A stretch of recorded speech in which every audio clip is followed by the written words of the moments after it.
Hello, good evening. It is 7 o'clock. Yeah, it's 7 o'clock. It's Thursday and it is time for content and cocktails. It's been it's felt like a very long time since I was here last. It's been a little disrupted. But can I first of all tell you who I am?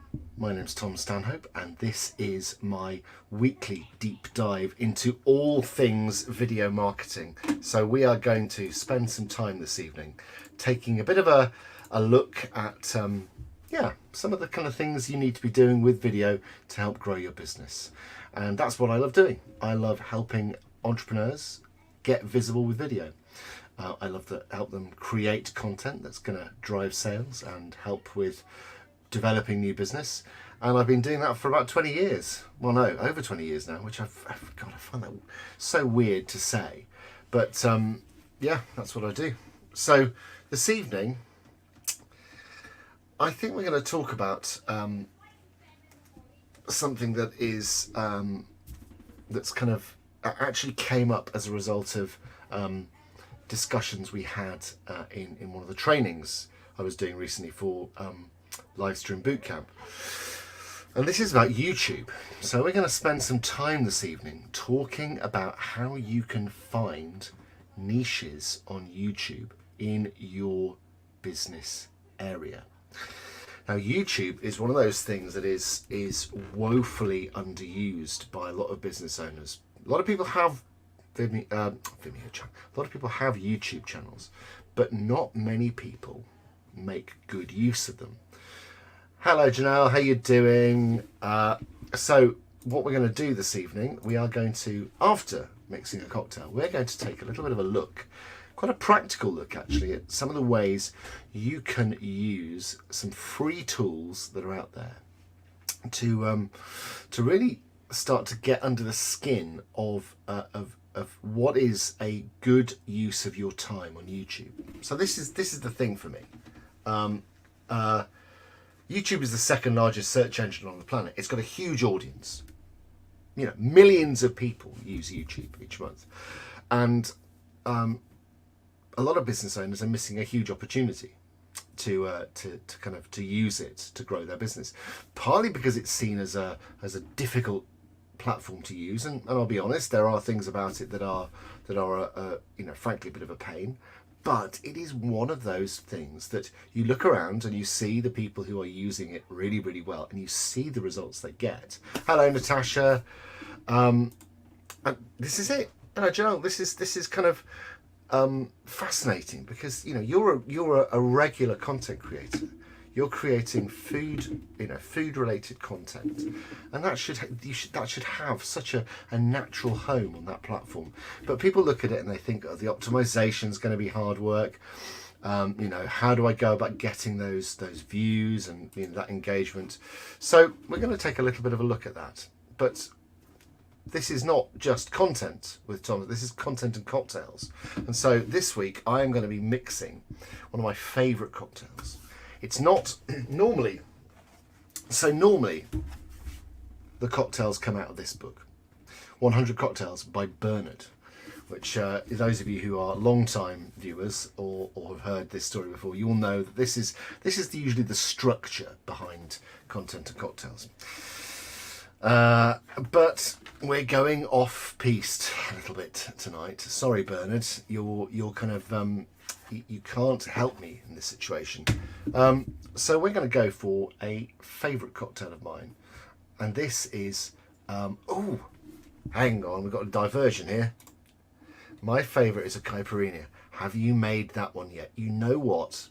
We haven't done that, and we should 100% do that. I think we're going to leave that one to the until it's a bit more summery, or maybe I will do that as the cocktail from LA, because in less than a month I'm going to be enjoying the sunshine and the warmth of February in Los Angeles, which I am very much looking forward to. So perhaps my Caipirinha is going to be the cocktail of choice for out there. But tonight we're going for another favourite of mine, the French 75. Now this one, this is not one for the faint of heart, I can tell you. This is This is quite a pokey cocktail, and what I'm going to do is I'm going to make the cocktail and I'm going to take one out for Una. So my wife is with the kids at the dinner table, and I feel that whenever I do content and cocktails, I always feel a bit bad because I should really share the fun, and I'm going to take one out in a second. But we've got a bottle of champagne here, so switching to camera 2. So we have got some Plymouth Gin. Look at this. Plymouth Gin from the Plymouth Gin distillery. Oh, we're going to just put this in the right hand. There we go. The Plymouth Gin distillery. Very fine distillery. Local. That's one of the oldest gin distilleries in the country. In the world, I think, actually. And we've got a bottle of fizz. Lidl's finest. It's actually quite a good champagne, so you know, it's no shame in a bit of Lidl, which is one of the, you know, should be a motto. But yeah, tell me your favourite cocktail. So Janelle, you're saying your Caipirinha. We've got somebody, the person who's out there on Twitch watching this. What, if anything, is your favourite cocktail? We have Twitch viewers. I go live on Twitch every week, and I never know who's there watching. It's probably somebody going, "Who? What is? You know, what is going on?" There's probably somebody out there who's thinking, "When is he going to start playing a game?" The truth is, I could, but I won't. That's not what tonight's about. We're going to open this up. I'm not going to use the champagne saber on this because I don't know where my champagne saber is. Poor show. Oh my God, this isn't going to come off easily, is it? Let's find it. Oof. A woo woo, excellent choice. So Natasha says a woo woo. I'm assuming you mean the woo woo cocktail rather than just going. You know, you're just excited by the prospect of me opening a bottle of champagne, which, you know, that's all right. So we've got the bottle of champagne open now with a French 75, which is actually a very old cocktail. The French 75, as I understand it, has been around for a very long time, and it's called the French 75 because it is named after the battery guns used during the First World War. 75 millimeter, I don't know, whatever kind of diameter. So I'm doing a bit of lemon squeezing. Bit of a lemon squeezer. Got some nice Sicilian lemons here for tonight. So I'm juicing these Sicilian lemons with a good squeeze, giving my lemons a good squeeze.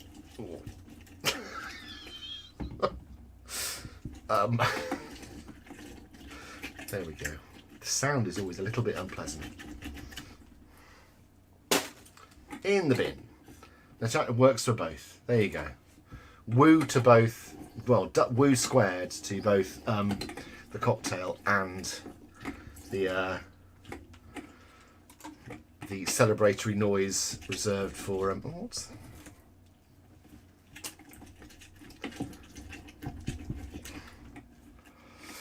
Ooh, good choice. So happens my second favourite is a dirty vodka martini. Shaken 3 hours. I have those when I have a good one. You know what? That is an excellent choice. I would heartily second that. I do. Although, having said that, and this is going to be a controversial thing to say, I'm not a big fan of vodka martinis. I like a gin martini. I like my martinis super dry.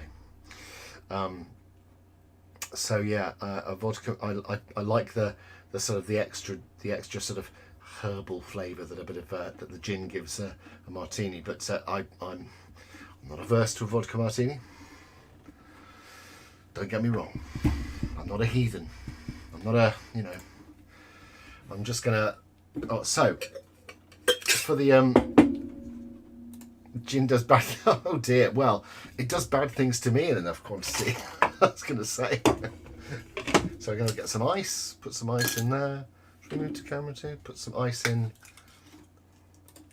So how do we? You know, is this kind of second camera angle still working for us? I think it probably is.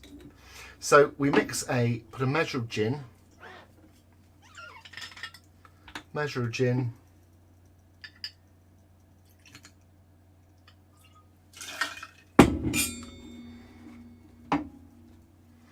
and then a measure of lemon juice. So we've got the nice freshly squeezed Sicilian.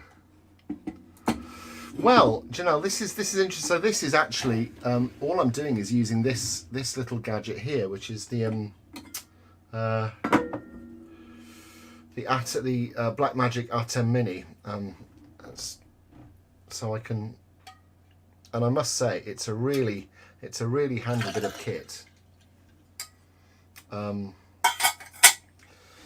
Even even for something like this, I don't need a second camera by any stretch of the imagination, but I think it just gives a different sort of look and feel.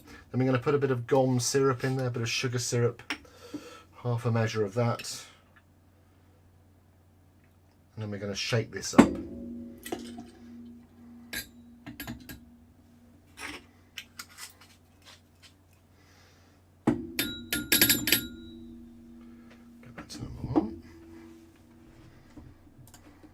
So we're gonna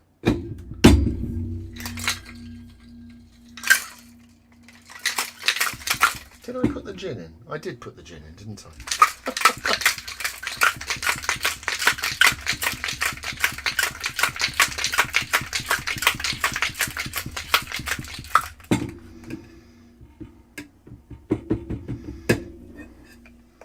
And you have a lovely lemony mix. So it's got a bit of sweetness in there. It's got the sharpness of the lemon.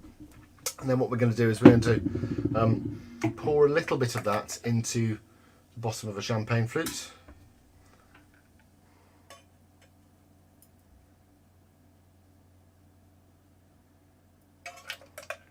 And then we're going to top it up with champagne.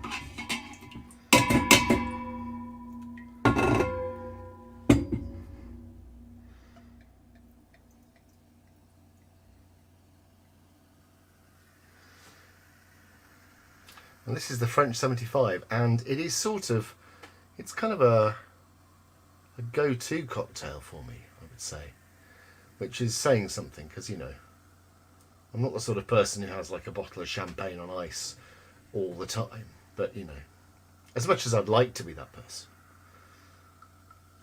Right, I'm going to go and give this one to my wife, so I'll be back in a second.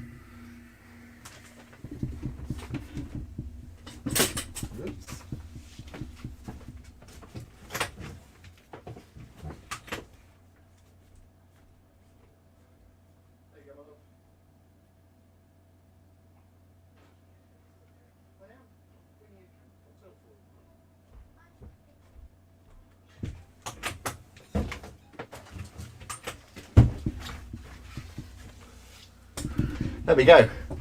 So that's cocktail one delivered. So I'm gonna do this, pour myself one again. So we're gonna have a talk about YouTube. So one of the goals for this year, for my business, is I want to get my YouTube channel up to 10,000 subscribers. That's my goal. And for me, that choice is obvious. I have to do that. I've focused on building my audience on Facebook so far, because to be fair, that's where a lot of the kind of the sort of the easier building has been. But now, as somebody who helps other people use YouTube and sort of get the best from it, I kind of need to be showing that I do it well myself. So I've set that goal for the business, to be by the end of the year to be at 10,000 subscribers. First of all, cheers. French 75. Oh, that is a good drink. That's a really nice drink. So yeah, so that's the goal. But like I was saying, a lot of business owners, particularly business owners, because we come to YouTube for a variety of reasons. Usually you're coming to YouTube because you want a problem solved or you want to be entertained. So my kids are like so many kids of their age, are huge YouTube fans. They love the content. They've got their favorite content creators. And there are multiple ways that different audiences use YouTube. So I use YouTube in a number of different ways. I use it for entertainment. There are content creators I go to that I watch and enjoy, that are there who share information around the things that I'm interested in, so hobbies and kind of, you know, areas of interest that I like. I will go to those content creators. So you kind of have to come to YouTube thinking of it as for what it is, which is a library. And it differs to something like, you know, LinkedIn or Facebook or Instagram. Those are feed-based platforms. So content comes and goes, and it feels much more sort of ephemeral. It feels much more sort of transitory. Whereas with YouTube, you're effectively, what you're doing was when you create content there and upload it, you are creating a library for people to access. And that library doesn't have sort of, you know, unless the information goes out of date, it is there as a repository for your ideal audience, your ideal customer. If you've taken time to get very clear about who you're communicating with and you're creating content for them, it makes complete sense to invest some time in creating a channel that is properly optimized with the right kind, you know, so that the right people can find the right content at the right time. And we're going to delve into that in a little bit more detail, and I'm going to share some specific tools with you about, you know, that you can use that are free. That are incredible research tools that can help you identify niches within your kind of area of expertise that are underserved. And that, I think, presents you with a really interesting opportunity as a content creator. If you are creating video content that is relevant to your ideal audience, but is in a space that is, you know, which has kind of a high search volume and a low provision of content, then you can actually make some serious inroads into building an audience pretty quickly.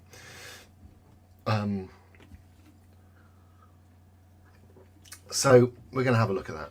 Is that all making some kind of sense so far? I'm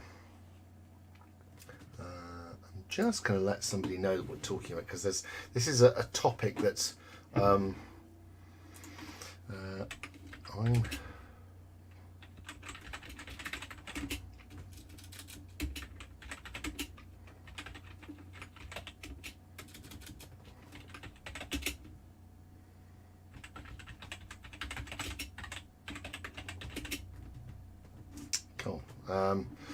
just sending a message to somebody who I know wants to hear about this topic, and I said I promised I'd let them know when I was going live, but I'm talking about YouTube researcher.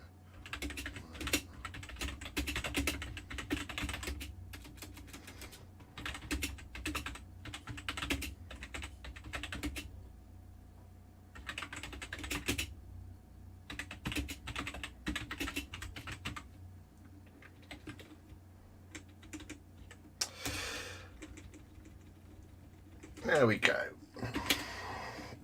Okay, so like I say, YouTube is effectively a search engine. People come to it and they're either searching for content from their favorite content creators, or they're looking for, very often, answers to questions. So we are going to open up another window, and I'm going to share my screen.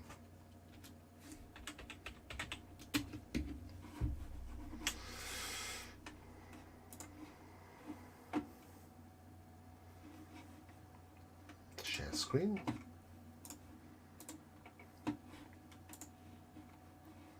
What do we want? Do we want... There we go. Oh, look at this. This is amazing. So it's such a weird mix of content on here. My kids come in and they look, you know, they're looking at stuff. They generally tend not to log out. So my YouTube channel suggestions are super, super odd. But what we're going to look at here are a couple of tools. So There are two tools that I use. They are Chrome browser plugins, and they are called TubeBuddy, and vidIQ. So vidIQ. Here we are. I'll put that as a link, and TubeBuddy. So you just download the free Chrome browser plugin.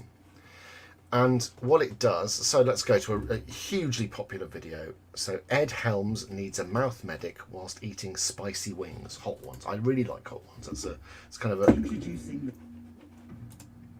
So what this does, what these tools do, is they give you, you have to sign up for it, download the little Chrome plugin, and then sort of sign in, and you basically just follow the instructions, and you will then get overlays that change the appearance of YouTube with a specific Janelle, I want to try your pepper sauce. I like a pepper sauce. In fact, funnily enough, I bought the I can't think of the name of the really spicy one. What's the name of this? There's one sauce in this that's really unpleasantly spicy, and I bought it for a friend who moved to Canada, and I sent it over to him, and he he's not told me how it was. He's somebody who is actually very good with spicy, but I chickened out on that. But I like a bit of spice, but you know it's got to be tasty, and I bet your sauces are chef's kiss good. You can see these overlays. So you know, TubeBuddy, and down here vidIQ, and what they do is they give you a certain amount of information about the content. So you can see that it gives you a summary of, you know, of things. There are some tools which are kind of, there are paid levels to these services, but actually what I'm interested in is seeing how well optimized a piece of content is. It says TubeBuddy SEO score. So something like Hot Ones doesn't really need to worry about optimization of their video content because they have a huge audience for it already. But us as mere mortals, we need to give some serious consideration to the optimization of our content. But so we've got SEO score, TubeBuddy shows how many, so that channel's got 2.25 billion views, 11 million subscribers, and it's got 742 videos. So, you know, they're doing all right. That right there is a crazy serious business. And you can see that there are different metrics, and this information is absolutely invaluable when it comes to, you know, you could go to a competitor's video and you could look at it and you could find out what tags they're using. So you can see all the tags that they're using on their videos. You can see if they've optimized content. Now, if you can find a video in your space that is not particularly well optimized, but has got, you know, decent levels of views, you could create a piece of content like that, but better, optimize it correctly, and start to kind of pull traffic away from it. But we're going to start with we're going to use a cookery. Give me a search term, Janelle. So give me a search term or a recipe term related to your cooking.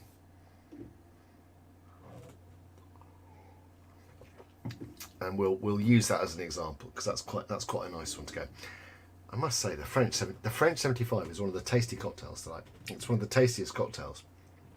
But it is also one of those, it's a danger zone cocktail, I would say.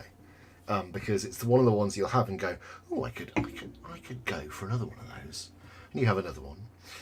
And then you think, oh, maybe one more. And it's that third one. It's the third one. where the problem really lies, because you forget that it's got a big slug of gin in it as well, and then you're in for trouble. It's bad. But it's been a long time since I've been really squiffy on content and cocktails. So I might just take an executive decision here and go for best, no, what are we going to go for? Hot sauce recipe. Now, oh, there you go. So straight off the bat, we've got the hot ones kind of people here. The second one is how to ferment and make your own hot sauce easily, by Joshua Weissman, who is another kind of content creator. How to make hot sauce by Sauce Stash. That looks very nice. It's a good looking video. So we're going to go. We'll go to this one. Meet the first ever all Google blah blah blah blah blah. Yeah. Okay. Video will play after ad. I would, I come on. Yep.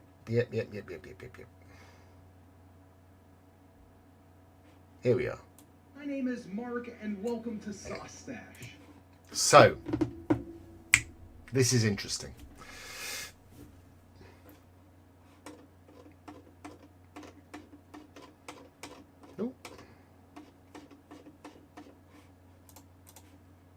So hang on, we're going to go back to this. We're going to go down to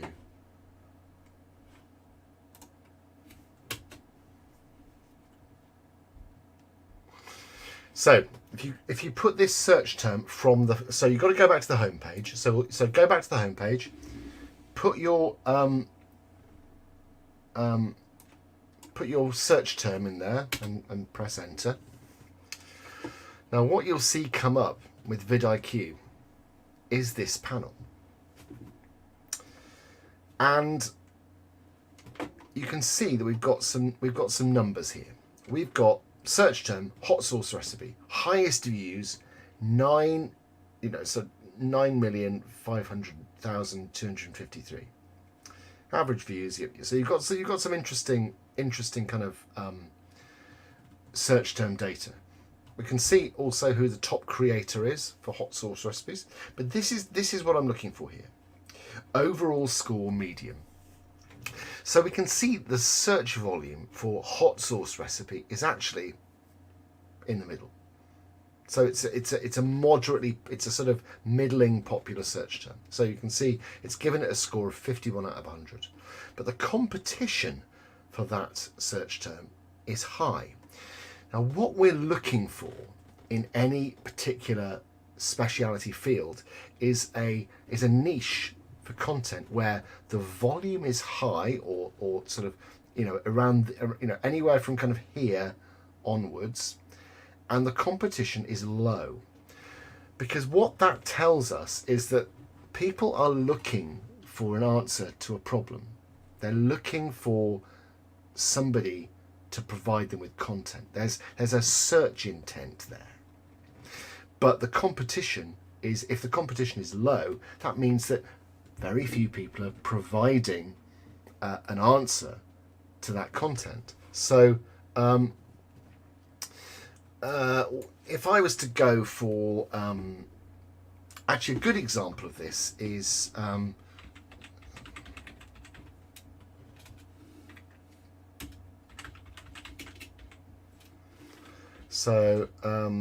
how to start a subscription box business. So I was looking at this. Yeah, the bomb. Yeah, that's pretty interesting. The bomb beyond insanity is the name of the hot sauce. Yeah, it is. I bought it for a friend. He's still a friend, so I don't think he's tried it yet. So, how to start a subscription box business. Decent volume, in the middle, but very, very low competition. Now, that really surprised me, because you can see that I would have thought that would have been quite a sort of well catered for area, but it's not. And that is both surprising and not surprising, because a lot of people will completely ignore YouTube. A lot of business owners in particular. You think you've got to be a content creator, but the opportunity is here. If you can find a niche where your ideal audience is looking for a solution to, and if you've done your research about your audience, you know there are going to be questions that they're asking that are relevant to them, and the problems that they've got that you can provide answers for. Because this is actually very easy to optimize for. So if I was to let's go to the top. So that's got build a recurring revenue, how to start a subscription box business. With recurring revenue, running a successful subscription. Blah blah blah blah blah. So what we're looking for is, that's a really well optimized video. They've done all their optimization correctly. So that is what we're looking for is, let's see, consider this before starting a subscription box.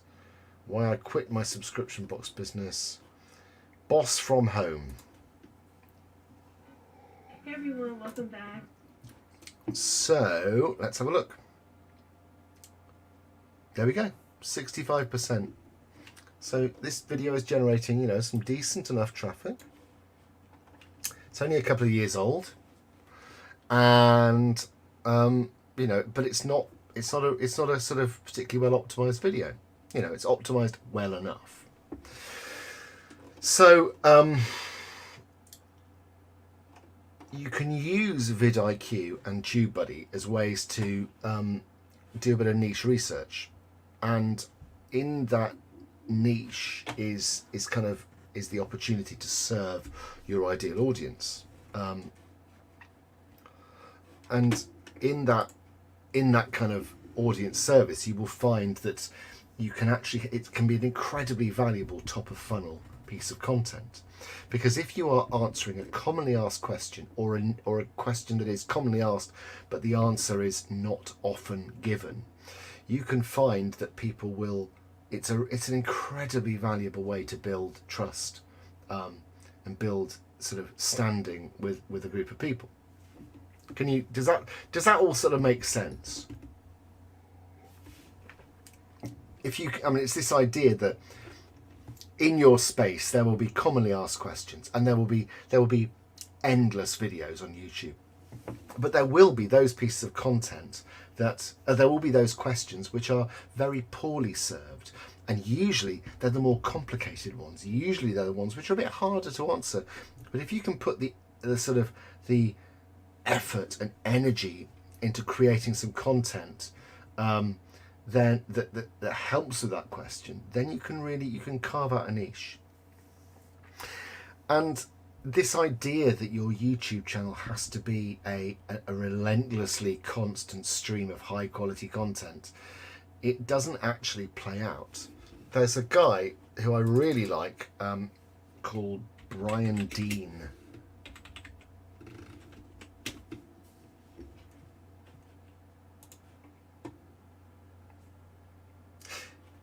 And he runs a business called Backlinko, and he has an SEO business.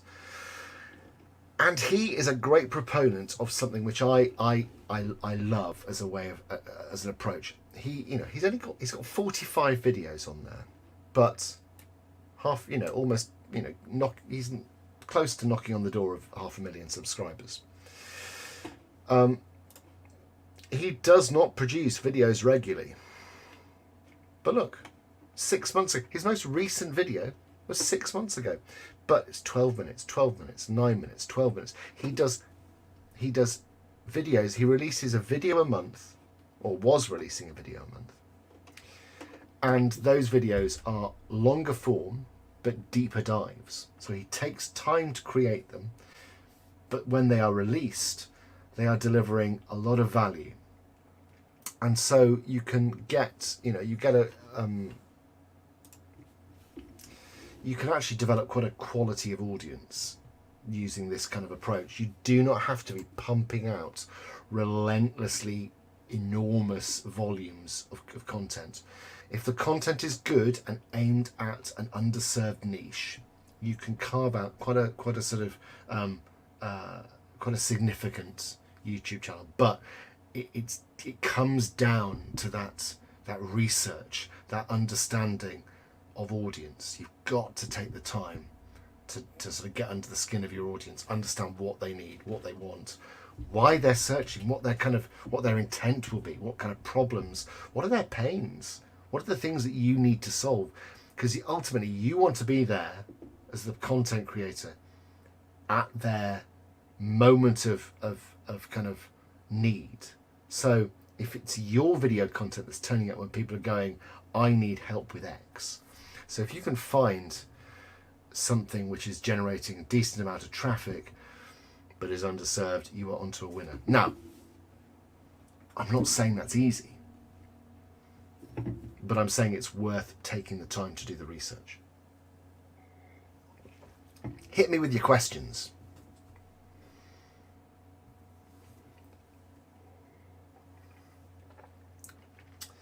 I'm considering a cocktail number 2. Is it wise? Probably not. Probably not. Is it tasty? Yeah, it is.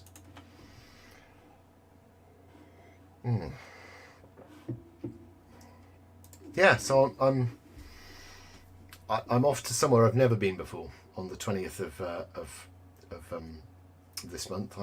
I've never travelled to America before. Never travelled to the US. And my first journey will be an 11.5-hour flight over to Los Angeles. So I'm really looking forward to it. It's also weirdly, and I cannot believe this, it's the longest flight I've ever done. I've travelled extensively in Europe and lived in cities in Europe and sort of for kind of, long periods of time, but I've never quite managed to get out of this continent, if you can believe that. I've been to almost the extremities of every side of, I've been in Istanbul and stood at the bridge and never quite crossed over into Asia, which is crazy. I've been sort of all over, but never quite left it. So this is a big thing for me. I'm really looking forward to it. So I'm really hoping I don't catch COVID the day before I'm due to travel or something like that. But for those of you I'm going to be working out there. So I'm out there for a mastermind. So I'm on very, very lucky to be part of Lisa Johnson's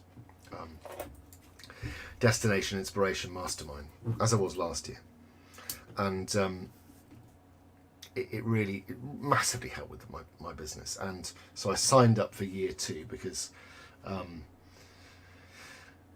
I knew it was going to be the work isn't done yet, but I'm continuing on that journey. But I still need the sort of support and help and kind of expertise that she has to offer. It's a lot of, I know I'm talking to a lot of people who know Lisa and kind of have been part of her world for a long time.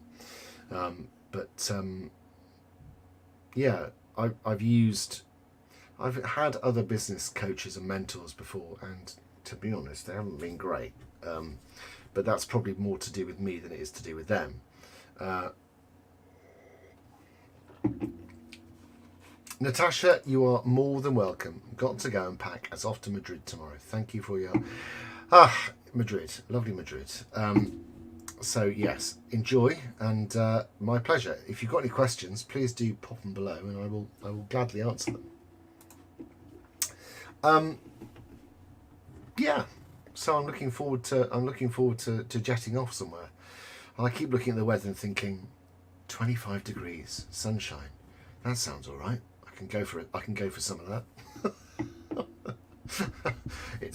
It's been very cold and very wet here in Devon, and the prospect of spending a bit of time in somewhere sunny and exciting is very appealing. There for work, but I'm filming. I'm doing some filming with people over there as well, which is great. So, Victoria, so tell me, what do I need to be seeing? What do I need to be doing while I'm out there? At the moment, I want to go to the Getty, and I want to go to Griffith Observatory, mostly because I'm a huge nerd. That may have come across. But yeah, I'm. Lisa is putting on quite a sort of a show for us whilst we're out there. We've got some really exciting sessions with some fantastic sort of trainers whilst we're out there. Some really kind of first-rate people are coming out to teach us exciting things. But more than anything, I'm looking forward to spending some time building bonds with the people in the mastermind. I had my trip out to get to Santa Monica, check out the beach and the restaurants, short train. That sounds that sounds lovely. God, I can't wait. I really can't wait. It's gonna be like okay, on the list. Yeah, this is it. I think it's important to hang around. You know, I think one of the big, the really big parts of this process of growth has been spending time with people who have got the integrity, but have also got the hunger to kind of to drive forward and to kind of grow and make those inroads with business, but without compromising your sort of values and your kind of your ethos, which I think is hugely important, which is probably why I've been sort of, you know, drawn towards Lisa and the people that she works with, because there is a lot of that sort of a lot of that integrity there, and I think that's hugely important.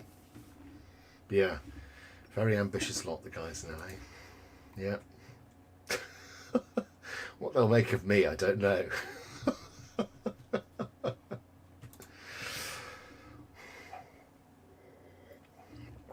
They believe anything is possible. My kind of people.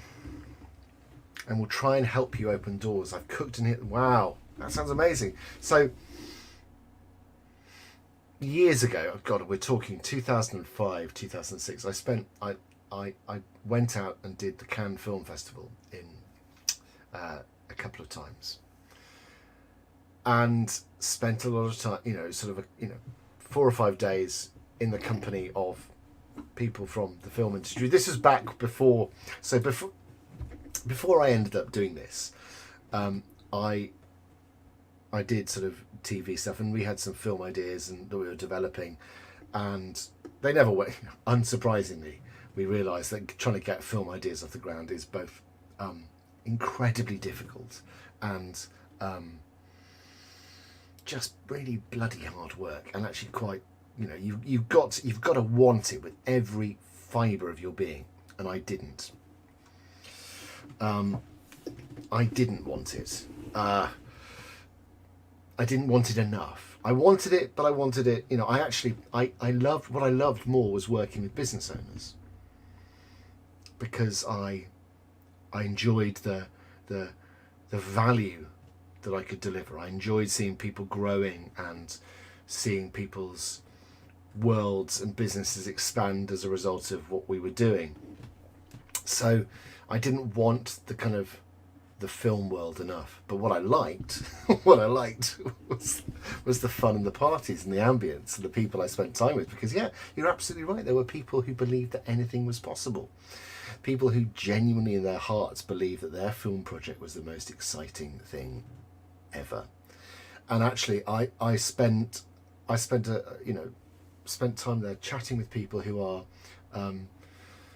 who were kind of just incredible. Actually, what the one thing that struck me more than anything was how generous people were with their time. I spent 45 minutes talking to somebody, having a really interesting conversation, and kind of, you know, we were talking about all sorts of kind of topics about film and acting and kind of and just kind of life in general. And it turned out that I'd been talking to William Hurt for sort of 45 minutes. I hadn't recognised him because I'm terrible at recognising people. And we've been chatting away, and you ask him, so what do you do? He's like, I act. It's like, oh yeah, no, I see that now. You're an internationally well-known actor. So I had a number of experiences like that, and I was young, younger rather. This is some time ago, and we kind of I did things like we went to the what was the third of the prequel trilogy called? Revenge of the Sith. I went to the Revenge of the Sith premiere, which was a lot of fun. We went to the Kung Fu Hustle party, which if you remember that, but that was a great party. There was a dark, and there were people there who there was some very. That is the most celebrity I've been. But the best one, we gatecrashed. I ended up randomly spending a long evening with a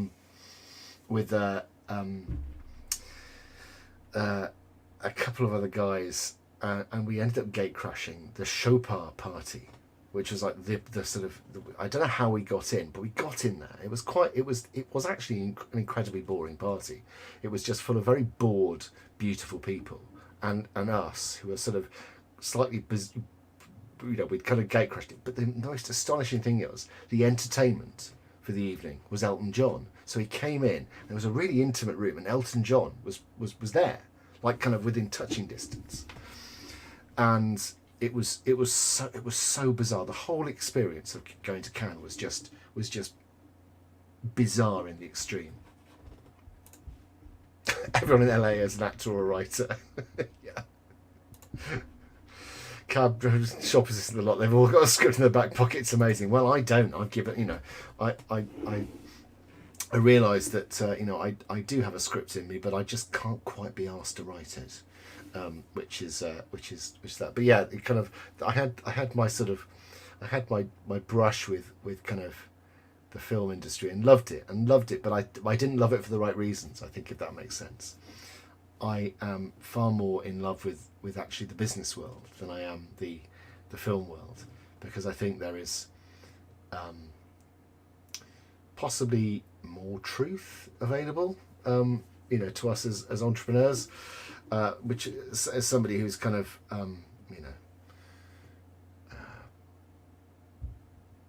somebody who enjoys film a great deal. I think kind of part of my fear is that if you get heavily involved in the process of it, you end up seeing everything through that lens of being a producer. And so there's some, whilst we never got anything off the ground, in some ways there's a little part of me which thinks, yeah, it would have been fascinating to do, but kind of a big part of me thinks, you know what actually happens is I get to run an amazing business and still get to enjoy film. So yeah, I got to see some great movies actually over there. So I went with a producer pass. But anyway, this is a proper ramble. We've been talking about YouTube tonight. I'm going to wrap things up now.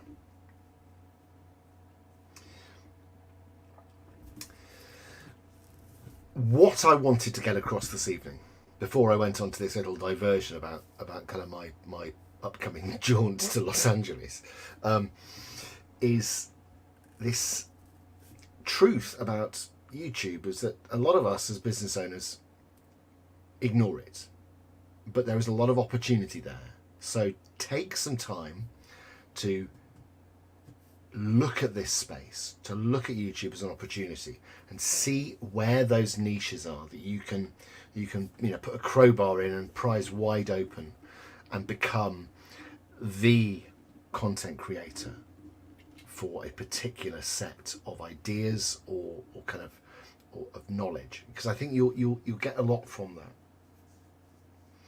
But yeah, if you've tuned in later, go back and watch my sort of little walkthrough through some of the tools that you can use to do that. They're free. There's free tools available where you can go and identify easy to exploit niches on YouTube and really make some, you can make some serious inroads. And that's it. If you have been watching and are not a member of Grow Your Business with Video, come on over to my group. It's lots of fun, and there's learnings to be had and enjoyed. And I'm running a bit of a competition. If you're a member of the group and would like to be with a chance to win, so I'm giving away one of these. I'm giving away a Blackmagic A10 Mini. This is a small camera switcher, so I've got multiple cameras set up here and I can do all sorts of things. We're going to go for a mix. Ooh, fade to camera 1. So we're giving away one of these, some 250 quid's worth of kit, and all you have to do is come into the group, have a look at the competition, and kind of get stuck in, because I want to grow the group. I would love to grow the group. It's a decent sized group as it is, but I know I can help more people with their video content, because there are so many people out there who have amazing businesses but are, as I was at one point, invisible, who just weren't being seen. Their voices weren't being heard. And I want to help you. I want to help you share your voice, share your knowledge, share your expertise. So thank you for being here this evening. It's been a pleasure. It's been a top quality ramble. Have a fabulous evening, and I will see you next week for more content and cocktails. Bye bye.